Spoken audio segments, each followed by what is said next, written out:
Hey Joy family, coming to you with another broker update today. Got some good information for you today. I hope you'll enjoy this information. The first piece, well, enjoy it. The first piece is maybe not necessarily the most enjoyable news, but it's something you certainly need to know about. Let me talk to you a little bit about the statistics from May that were published by the Association of Realtors. You need to know this because what many of these statistics will do for you is they'll help you predict what's going to happen in the market over the next few months. So you can advise your buyers and sellers, and you can also personally plan for your life and perhaps even your income and what is going to happen in your personal business.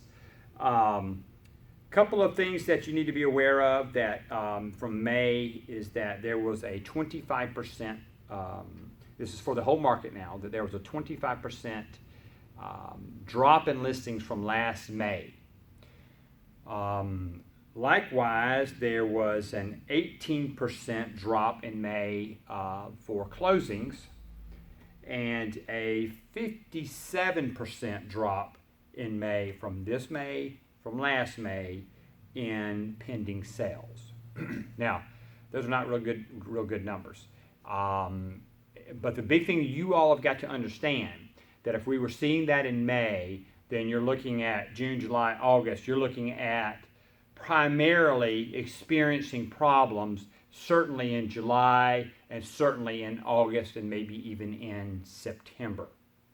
So again, the advice to buyers or sellers, if they're going to do something, they might want to go ahead and do it now before you get later on in the summer. But you all also need to be prepared for that and thinking about that as well. I wanted to give you those numbers. Okay, the other thing I want to talk to you about is something that came up this week, and it's very important. So, it's one of the things, if I can wave my arms a little bit and just for a minute to make you listen, make you pay attention, jump up and down, hello, hello, hello, pay attention to this one. This is pretty important. It could really catch you if you're not paying attention. Okay, South Carolina seller's disclosure, okay, property condition disclosure. That is when you are working with a buyer, the state law says the buyer should review that prior to making an offer.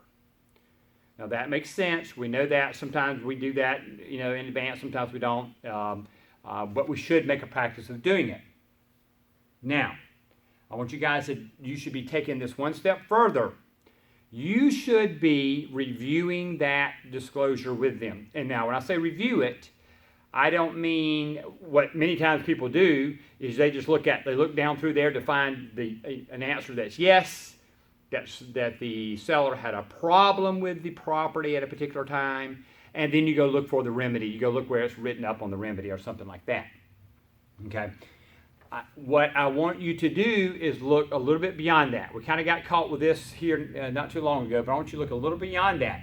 What I want you to look for is if the seller's disclosure says anything is a private responsibility or anything of that similar nature.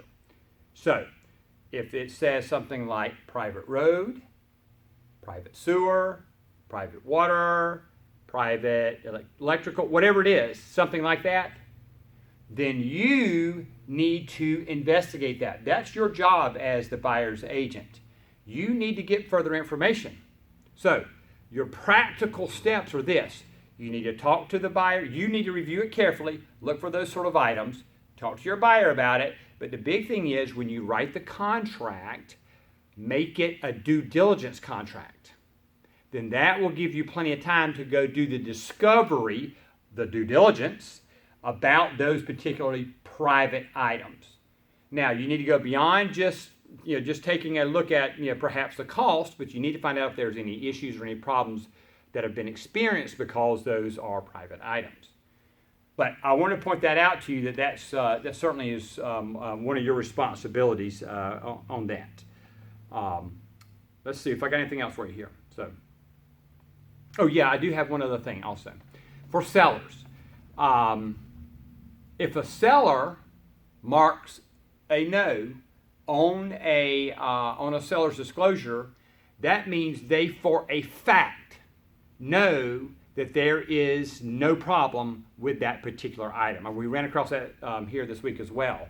Whether or not a seller, not our seller, but a seller from another party said, well, I didn't know, so they marked no. How can I be held responsible because I marked no? When the seller marks no, they are absolutely verifying that it's a no. If a seller doesn't know and has no idea, they need to mark no idea, which is the third column there. Okay, no comment essentially, which is the best way to do that. So anyway, I wanted you all to know what was going on there, and I hope that was useful information for you. I'll get back to you with some other useful information in another couple of days. Thanks.